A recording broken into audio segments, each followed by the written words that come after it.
Les bendiga a todos, aquí el pastor Héctor Quiñones en Conexión Espiritual, mirando en el día de hoy la lectura titulada Mirando adelante y adentro, en el libro de Oseas capítulo 13 y capítulo 14.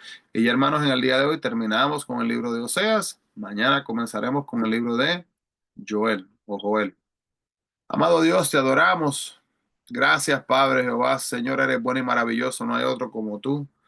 Padre, mereces toda gloria, mereces toda honra, Señor, eres el Shaddai.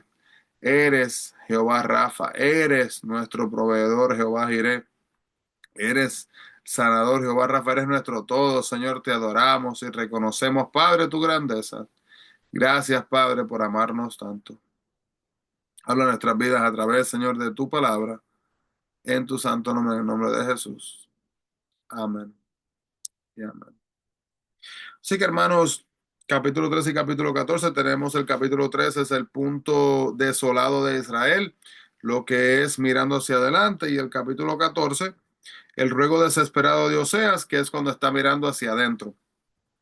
Así que cuando se trata de plantar un huerto, usualmente, ¿verdad? Suelen haber dos clases de agricultores, los que tienen una buena mano y cosechan de todo, y aquellos a los cuales nada les sale bien, que no pueden poner una semilla y que crezca nada porque de alguna manera u otra todo lo hacen mal.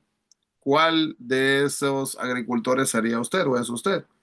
Nada es comparable, hermanos, a la vista de un árbol majestuoso que se destaca en el paisaje, a menos, por supuesto, que sea la de un bosque en una encuesta. Quizás nunca nos dio por pensar que todos esos árboles comenzaron exactamente de la misma forma que las plantas en el humilde huerto con una semilla. Una semilla, hermanos, pequeña, de un aspecto insignificante quizás en los ojos de muchos, virtualmente inadvertida por los que pasaban a su lado. Sin embargo, esa semilla contenía el potencial maravilloso de su crecimiento y reproducción, que un día la transformaría en un árbol majestuoso. No nos sorprende, por lo tanto, que cuando Oseas busca una ilustración apropiada para describir el potencial del pueblo de Dios, restaurado, lo encuentra en un cuadro de la naturaleza. Lirios, raíces, ramas, olivo, trigo, vino, haya, fruto, como dice el capítulo 14 del 5 al 8. La naturaleza silenciosa, pero elocuentemente da fe del hecho de que Dios transforma semillas en árboles, si tan solo se las confías en sus manos amorosas, un talentito, un dinerito, ¿verdad? Podríamos decir un tiempecito. Todo esto puede convertirse, hermanos, en algo grande en las manos de Dios, en la economía de Dios. En el camino del Señor, como dice el capítulo 14:9, mira cómo caminas. Es irónico, pero cierto, en que los mismos caminos en que los justos avanzan, los impíos tropiezan, así mismo también siempre. La vida es una siembra que rendirá su cosecha de acuerdo con la manera en que la vivamos.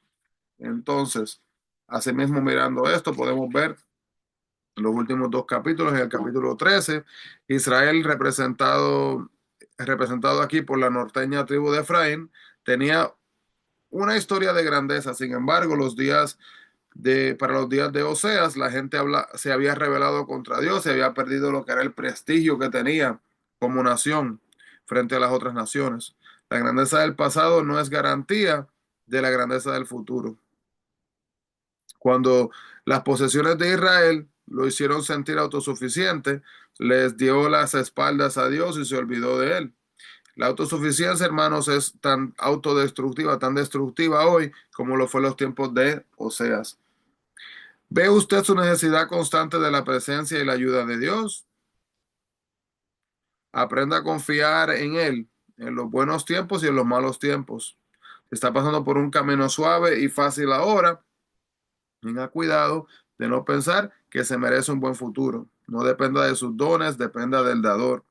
Lea asimismo la palabra de Dios y trate de conectarla con su vida, buscando cómo le ayuda a sí mismo a crecer. Dios habla a Israel que los reyes le provocarían más problemas de los que podían resolver, y de mala gana les dio a Saúl como rey, como dice Primera de Samuel 8 del 4 al 22, ya que, hermanos, no era que Dios le quería dar a un rey. Dios era el rey de ellos, pero ellos querían ser como las otras personas, la presión social, ¿verdad? Y porque ellos tienen rey, nosotros no tenemos rey, pero hermano, era Dios el que les dirigía. Mire eso. Entonces, los reyes malvados llevaron a la nación a hundirse en la idolatría y los reyes malvados destruyeron la nación. Y con el rey Oseas terminaron los reyes malvados. Segunda de Reyes 17 del 1 al 6. Los pecados de Efraín e Israel quedaron registrados para un juicio posterior. Y esto no fue un caso especial, sino que todos nuestros pecados son conocidos y serán revelados en el día del juicio, como dice Segunda de Corintios 5:10 y Apocalipsis 20 del 11, asimismo hasta el 15. El apóstol Pablo tomó este pasaje para enseñar sobre la resurrección. Primera de Corintios 15:55. Para los que han confiado en Cristo en cuanto a la salvación, la muerte no tiene el mismo significado. Un día la muerte acabará. El capítulo 14, los versículos del 1 al 3, son un llamado de Oseas al arrepentimiento. Los versículos 4 al 8 son una promesa de Dios a restaurar a su pueblo y Dios debía castigar a Israel por sus graves y repetidas violaciones a su ley. Sin embargo, lo hace con pesar. Hubiera preferido restaurar a la nación y hacerla prosperar. El pueblo podía regresar a Dios y pedirle que perdonara sus pecados. Al igual que nosotros podemos hacer lo mismo, como nos dice Juan 3:16, si estamos dispuestos a tomar ese paso. El perdón comienza cuando vemos lo destructivo que puede ser el pecado y la futilidad de vivir sin Dios. Luego tenemos que reconocer en nuestras vidas, ¿verdad?, que no podemos salvarnos a nosotros mismos y que nuestra única esperanza es la misericordia de Dios. Y a pesar, hermanos, de que no podemos demandar el perdón, podemos tener la seguridad de que Dios nos ha perdonado porque Él es misericordioso y amoroso y quiere asimismo restaurarnos del mismo modo que quiso restaurar a Israel. Cuando dice el capítulo 14:2, se presenta ofrenda de nuestros labios, es ofrecer una ofrenda de alabanza a Dios en vez de ir al templo a ofrecer un sacrificio. Es un sacrificio espiritual en vez de un sacrificio físico. Antes se presentaban sacrificios de animales para expiar el pecado, pero el sacrificio de alabanza es agradecer a Dios el perdón que recibimos gracias al sacrificio de Jesucristo, el Cordero de Dios.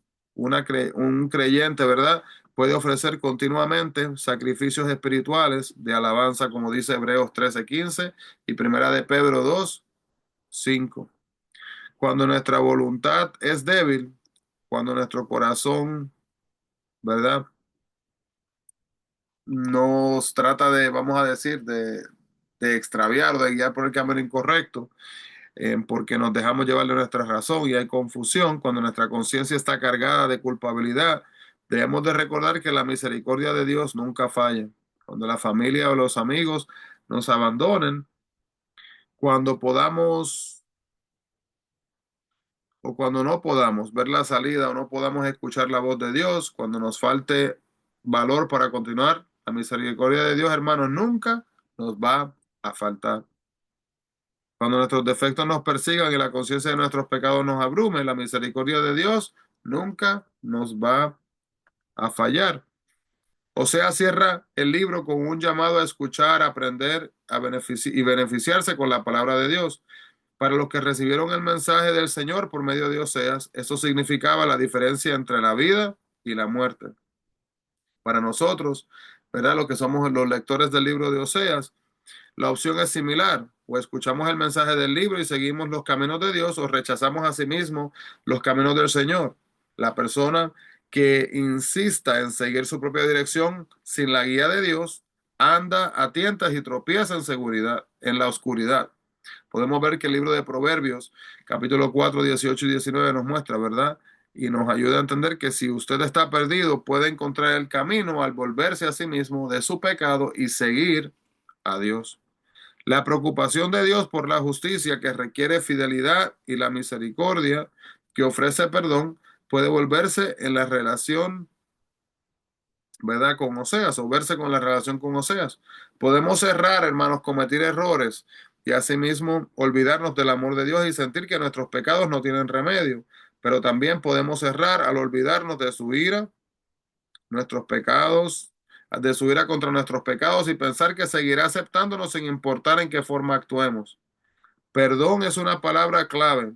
Cuando Dios nos perdona, castiga el pecado, pero muestra misericordia con el pecador. Pero nunca debemos de temer ir a Dios para que borre nuestra deuda y renueve nuestro día. Pero también, hermanos, es importante que entendamos que tampoco podemos vivir en pecado, pedir perdón, seguir pecando y luego ir a Dios como si nada, como si Él lo hubiera aceptado porque es que ya es parte de nuestra vida. No, hermanos, nosotros somos los que hacemos parte de nuestra vida. Nosotros somos los que elegimos caminar por un camino que va en contra del plan divino de Dios en nuestras vidas.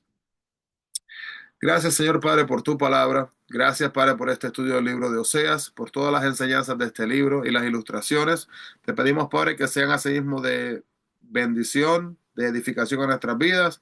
Padre, ayúdanos a entender si hubieran y a identificar en nuestras vidas, Señor, si hubieran, Padre, situaciones, cosas, Padre, que traten asimismo de tomar tu lugar, que podamos identificarlas y asimismo elegir, Padre, honrarte y vivir de acuerdo a tu voluntad. Señor, en la manera correcta, buscando complacer lo que tú esperas de nosotros. Guárdanos, guíanos de acuerdo a tu voluntad, mi Cristo, en el nombre de Jesús. Amén y amén. Así que Dios les bendiga grandemente a todos, hermanos. Bendiciones y no se olviden, busquemos la presencia del Señor. Dios les bendiga.